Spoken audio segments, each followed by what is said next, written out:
Bonjour à toutes et à tous. Nous allons évoquer ici des sujets stratégiques et sur ces dossiers sensibles, je vais partager mon interprétation. Avec les accords d'Abraham dont nous avons parlé récemment, le monde se met progressivement en ordre de marche sur un profil de paix favorable au développement économique et incluant l'Iran si les négociations à venir le permettent. Devant cette évolution très positive, Joe Biden a annoncé qu'il ne les remettrait pas en cause, en dépit des changements stratégiques qu'il implique en particulier au Maghreb, avec la reconnaissance de la marocanité du Sahara occidental. La France, comme l'Europe, a été absente de l'ensemble de cette négociation qui impacte directement deux pays dans lesquels nous avons des liens privilégiés depuis fort longtemps, la République algérienne et le Royaume du Maroc. Emmanuel Macron, le président de la République, a su tisser des liens particuliers avec les dirigeants algériens avant même son élection. À sa demande, et vous l'avez tous vu, Benjamin Stora vient de produire un rapport essayant de trouver un point d'équilibre relationnel entre nos deux pays pour solder le passé.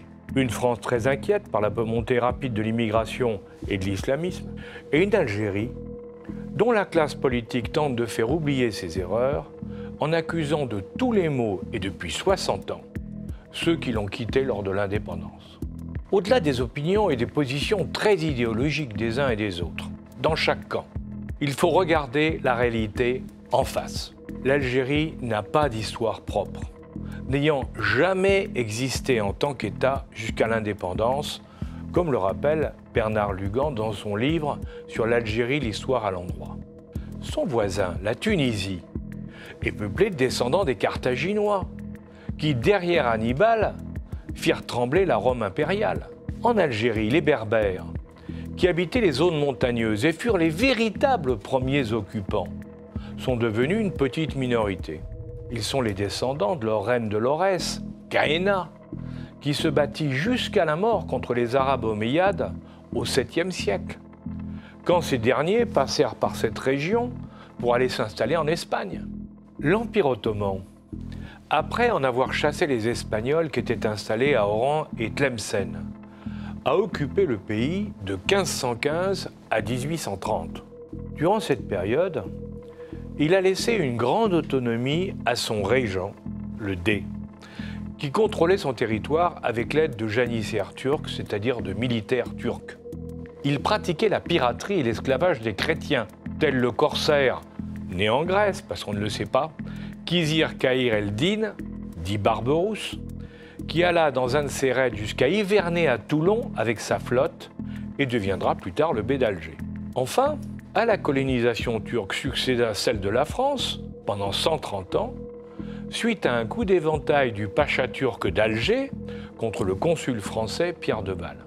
C'est donc une erreur de croire qu'il y a eu une nation et une histoire algérienne, puisque sa première expression nationale a été la guerre d'indépendance contre les Français de 1954 à 1962, dans laquelle, il faut bien le dire, les chefs algériens furent appuyés par les Américains, par les Russes et les pays du tiers-monde.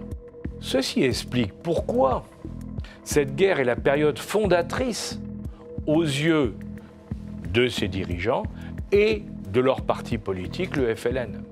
Avec eux, l'Algérie vit dans le souvenir d'une guerre idéalisée, dont le petit nombre des combattants des wilayas de l'intérieur, qui ont véritablement et farouchement combattu la France, a été remplacé par d'autres, ceux des armées de l'extérieur, qui n'ont quasiment jamais livré bataille, et auxquels se sont rajoutés une multitude de résistants de dernière heure. Leur nombre a proliféré après l'indépendance, comme en France en 1944 après le débarquement. Et la gestion de ces anciens combattants coûte fort cher aux finances publiques algériennes. Détenant autant d'énergie fossile et bénéficiant de capacités agricoles et touristiques prouvées, peut-il se trouver dans une situation économique aussi difficile? Faisant partie des principaux pays producteurs d'hydrocarbures, sans pouvoir en fixer le prix de vente qui dépend de l'OPEP, l'Algérie est le plus riche de tous les pays du Maghreb. et celui qui possède le plus de potentiel pour construire son avenir. Lors des accords d'Évian, la France lui a fait un cadeau magnifique, en intégrant les nappes pétrolières dans les frontières du nouvel État. Pourtant, les zones concernées faisaient partie du Sahara, dont le territoire et les populations n'avaient rien à voir avec les Arabes du Nord, dont l'implantation ne dépassait pas Saïda et Biskra. D'ailleurs, pendant toute la guerre d'indépendance, ils ne livrèrent bataille qu'une seule fois, plus au sud, à Timimoun.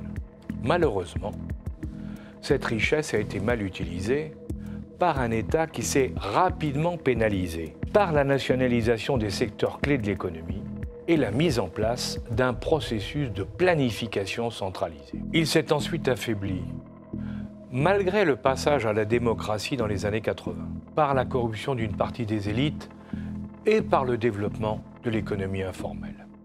Alors certes, on a oublié que durant les dernières années de la colonisation, la progression du produit intérieur brut en Algérie fut médiocre, avec une moyenne annuelle qui était de 0,44%, alors que la France y consacrait un budget bien supérieur à celui de ses autres territoires extérieurs et départements en métropole. Les conditions de mise en œuvre des accords d'Évian ayant provoqué le départ brutal de la population française et de leurs partisans, le PIB s'est effondré de 33% et il a fallu 6 ans pour retrouver le niveau de vie de 1960.